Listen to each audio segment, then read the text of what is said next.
Healthy Rebel Radio is sponsored by the Healthy Rebel app. 300 plus secretly healthy, delicious, mouth-watering dessert and treat recipes made with all-natural, whole food ingredients.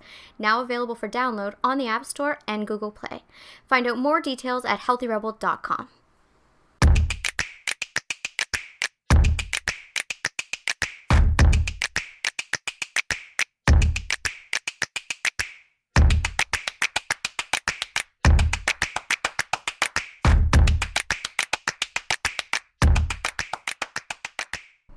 Welcome to Healthy Rebel Radio. I'm your host, Dr. David Dizer. I'm here with my Damie Health Healthy Rebel co-founder, Amy Lane. Good morning. Good morning.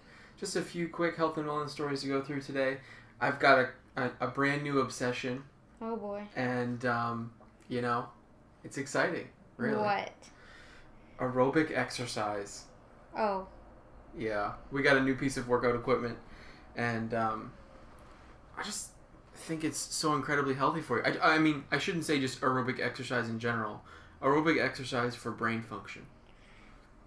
I'm also going to preface this by saying, you're making this sound like it's new. It's that we moved in September, and when we moved to our new building, we don't have the same cardio equipment or access to. So we have been doing, and because I immediately became pregnant and was really sick for months on end, we weren't able to do high intensity interval training. We weren't able to do our regular, we were only able to do our low, like walking, hiking. So we recently purchased a piece of cardio equipment and are both back into getting our aerobic exercise on. We are. Right. Full force. Mm-hmm. But it's so good for you. It's actually crazy how good it is for you, especially for your brain. The one thing I really want to mention is that it was commonly thought that we couldn't make more neurons. We couldn't make more nerve cells when we ate as adults. It was that all the development of the brain happened as a child, and then you had what you had, and that was it. Well, neuroscientists have determined that they only really know one thing that can develop new neurons as an adult, and that's aerobic exercise. And that's been documented. And it's very interesting because the neurons are actually developed in the hippocampus, which is the area where learning and memories occur. So for clear mind, for better cognitive function, it's really aerobic exercise can be extremely helpful. It's also been shown that it stimulates blood flow in a part of the frontal lobe where executive functions are done, which can help you with planning, motivation, focus, all these things. And I see that. I don't know if you feel that, but I think a lot of people do. They feel like they have a more clear mind after aerobic activity. Oh, definitely. If I do it first thing in the morning, I have a more quote-unquote successful day. Mm-hmm. I'm more in it. I'm more engaged. I feel more vibrant. Yeah. It's also something where you feel accomplished as well because you've... just the feeling of accomplished, that motivates me sometimes just on its own. Because once you just get that out of the way, you're like, okay, I already did something great today. I have nothing lingering. Everything else is like frosting. Yeah, right, okay. And then you text me emojis of cake. Yeah. Yeah. Yeah. That's my... Are you thinking about frosting when you're doing that? Sometimes. Sometimes? Yeah. My new obsession is not the donuts down on 4th Street. My new obsession is aerobic activity for brain function. That's good. This is a healthier obsession. I think it is. Mm-hmm. But it's hard to get away from the donuts. Strangest part is that it's supposed to be the pregnant woman craving all the junk, but literally since I've been pregnant, your cravings have... No, it's a real thing. They have skyrocketed, and I have to say no to you all the time. I'm like, no, Dave, you can't go do this. I think there's something wrong with me. No, I'm obsessed. It's so weird. You've taken on like what society acts like pregnant women are like. Yeah. You've taken it on, and I'm just sitting here normal. It's weird. Yeah. It's You're good, just sitting here, not a big deal. It's great for me. I guess I'm just taking over for you, making it easier on you. I think you're also trying to take advantage of the situation. Oh, totally. And I think you're trying to like, oh, we should go eat this. We've got donuts. We've got ice cream. It's not working. Let's go buy a piece of cardio equipment. Yeah, exactly. Well, what I find most for this situation is most applicable in cases where you just don't have clear focus. You don't have a clear mind. You feel foggy. Maybe, you have hard decisions coming up. Maybe, you're going through a really stressful time. Get a sweat on, get some aerobic activity going, and see how that changes your mind. It's very hard to be judgmental. It's very hard to be negative. It's very hard to be self-critical when you've been on a treadmill for 30 minutes. It's true. It really only does good things. It often will just lift the energy and strengthen the mood and release those positive endorphins. They're so powerful. They're good for pain. They're good for mood. They're good for basically everything. Anxiety, because you're regulating your stress hormones really, really tightly when you're doing it. So, in any type of funk, like I do a lot of optimal wellness in my clinic. I do a lot of I see lots of people who are healthy, who are just trying to be absolutely optimal. And in cases where you get into a brain fog or you get into this thing where there's no pathology going on, aerobic exercise is incredibly helpful. Not to mention the effects for weight loss. I agree. This week was just crazy because there was some correlation studies come out about obesity, and obesity has now been correlated with 11 different types of cancer. It's serious.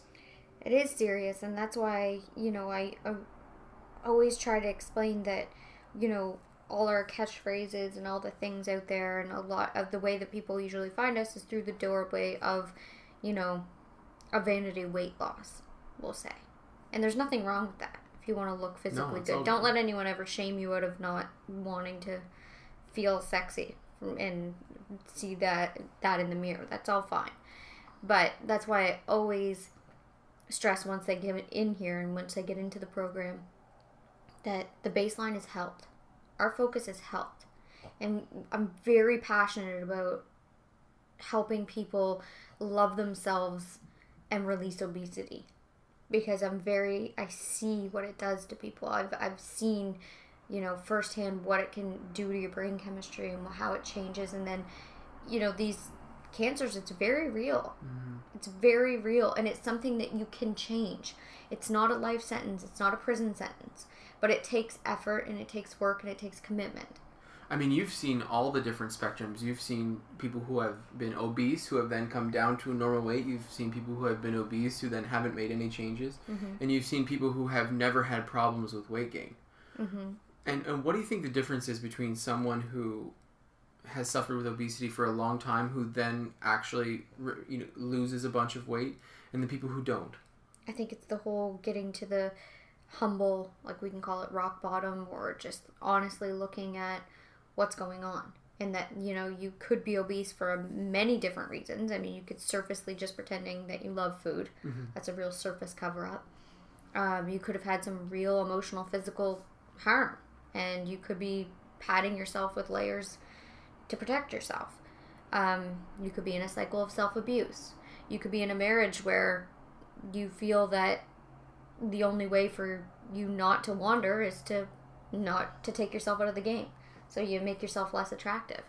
There's a million different reasons, but until we actually look at that and face it on and really be like, no matter what's going on or no matter what the circumstances is, I'm the only one holding myself back at this point. I'm the only one keeping myself obese. No one's shoving food down my throat. Genetics don't matter. None of these things matter. You get humble. You get real. You have a good cry that you did this to yourself and that you perpetually did it for. That's what I did. I just kept doing it to myself, and I just was crying and I had to release that embarrassment of, oh, I kept myself here because I hid from all that stuff. I hid under, there was abuse that went on, and I had some real trauma that went on, and my whole family's overweight, and the only way to socialize with my family is food, and the only way to socialize with my friends is food and drink. And when I really had the realization and got humble and realized, oh, none of that matters. I'm the one shoving the food down my throat and not taking the steps. I'm the only one in my way. And then you get to that real humble embarrassment and you release it. You do your crying, you do your, but then you let that stuff go.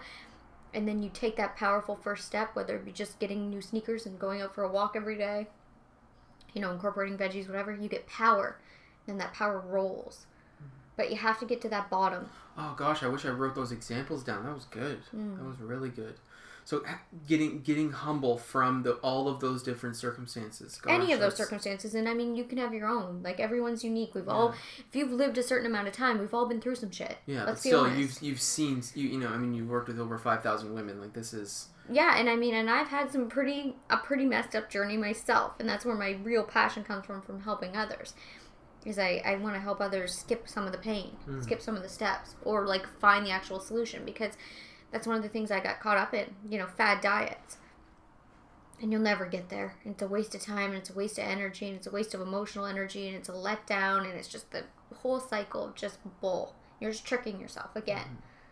You know, I mean, from your perspective, you're avoiding that getting humble step. You're doing a lot of work. Like, it's like running around your house like a busy bee, but never actually doing anything. That's how I picture it. And you're avoiding taking a real hard look at self-accountability. Now, one thing I see with obesity and this idea of getting humble is that it's quite a lonely position to be in. It's not. Okay. It's empowering. You have to look at it from a place of empowering. And it's not that you go in and then beat yourself up.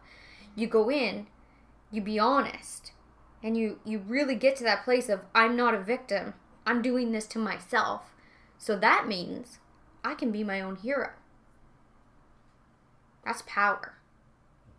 That's releasing yourself from chains and bonds, and you'll never be a victim again.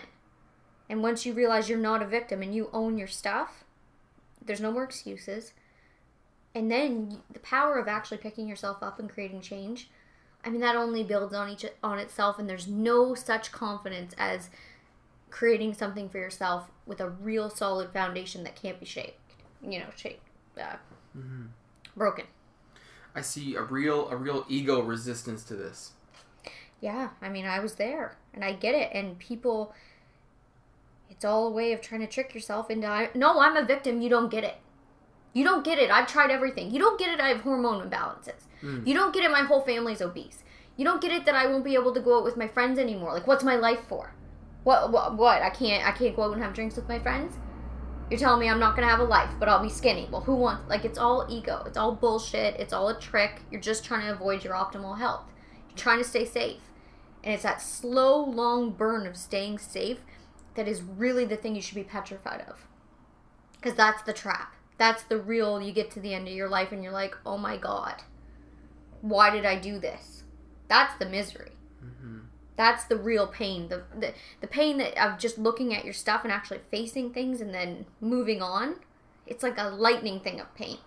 Then you release it, and then you're empowered. And you can't get empowered unless you actually go there. And then it's a gift that you never feel shameful again. And that feeling is so good because, you know, all of a sudden you've gone through it a bit, and you're getting started on this empowered place, and all of a sudden you're getting this endorphin high like you might get from exercise, but you're getting it from your own personal situation. If you haven't done any inner work, you probably don't really recognize what this might feel like yet, because it's kind of scary to like sit with your own thoughts for a while, or for a lot of people it is. But after the first week or so of sitting with yourself and getting to know actually who you are and what you like about yourself, this empowerment starts to roll. Am I right? And you have to be your own hero. Like, you have to be that part of yourself inside of yourself that steps out and makes those decisions for you until the rest aligns. Because for a while you're going to try to trick yourself back in. Because when your friends call for wings on Thursday and you just started on Monday, wing night, you're going to be like, oh, well, I have to go. What am I going to have? No friends? And it's wing night. Like, oh, sangria on a deck. It's summer. We've had a horrible winter. Like, I get it. But you have to be also the person inside yourself, like, oh, I'll go to wing night, but I'm going to eat something like protein rich before I go, and once I go, I'm going to have something healthy. If anyone asks, I just say I'm going to cleanse. It's no one's business until you set yourself. You know, if you're going to go out for drinks, if that's going to be your treat for the week, then you don't have, margaritas. You have something lighter. You be an adult. You own your stuff to get a certain result, and you do that long enough until it starts to flow, until the results start to come, until it starts to build. You be your own hero. Exactly. And if you couldn't tell, she's banging the desk as she's saying this. This is powerful. This is important. Because I just, there's just such a waste of time there. And it's not me talking about other people. That was me. Mm-hmm. It's such a waste of time if you just don't go there and just do it and just realize it doesn't matter. Everything that's happened to you, everything that is happening, all that stuff, none of it matters. No. You're the only one at the end of the day that makes the decisions. And, another big thing that I get that I just can't, really bothers me, is when people say, well, my partner eats pizza and doesn't want to change. I'm sorry, but if you're in a loving relationship with somebody and you're humbly saying to them, your partner's with this person, they're your lover, they're your person. And if you humbly go to that person and say, I'm trying to do something for my mental, physical, and spiritual health. I'm not currently happy. I'm trying to heal. And I need you to support me. If that person says no, they're not the one for you. No, if you say to them, I'm trying to prevent 11 types of cancer. If you use the C word. No, if you just say, I'm trying to not be miserable. I'm trying to heal from this certain wound. Or I'm trying to see what it would be like to be the best version of myself. It can be as heavy as not wanting to have cancer, or if it can be as light as, look, I really want to know what it feels like to look in the mirror and think, damn, girl. Mm-hmm. It can be anywhere in that spectrum. And if the person says to you, no, I'd rather have pizza, I just would take a strong look at my relationship. Because I don't get that. The only reason to have the relationship is to help and encourage and inspire and, be the lead when the other person needs to be reminded of their greatness, or, it's that push-pull of the only reason you're together. That's the only reason. Mm-hmm. Is for optimizing each other. Right. That's it. And if it's not, if the support isn't there, it's something to evaluate, to see. Okay, wait. There's something wrong here. Yeah. Definitely. Yeah.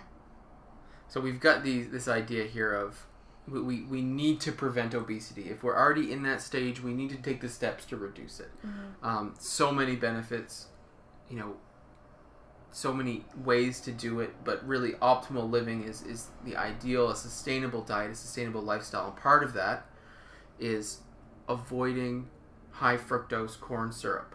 I have to bring this up because a new study came out of UCLA about fructose and its effect on disturbing genes in the brain. Basically, we're seeing genetic damage from high sugar diets, specifically high fructose corn syrup or fructose in general, actually being disruptive to genes, and the genes that increase your risk of cardiovascular disease, Alzheimer's, obesity, type 2 diabetes. And that stuff can sneak in. Like, something that just flashed in my mind that a lot of people don't think about or consider is your latte at Starbucks. Mm-hmm.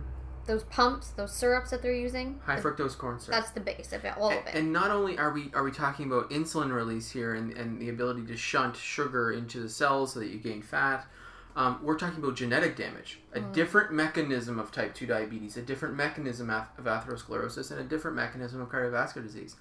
And we're not just talking about weight gain. High fructose corn syrup is terrible for you. Yes. It's terrible. So please avoid it. Easiest way is avoid processed foods. Avoid processed foods and you'll be good. You'll be fine. Yeah, you'll be fine. Don't worry about healthy sugars. Don't worry about things from fruit. Don't worry about whole grains too much. I mean, we're talking artificial junk. Avoid it. Mm-hmm. Please.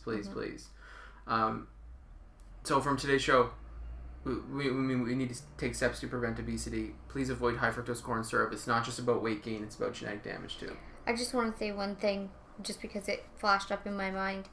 When you go through these types of powerful changes, and when you actually have the actual revelation, like really on a soul level of, oh, I'm my own hero, and you have that, like, you get it, it's really exciting.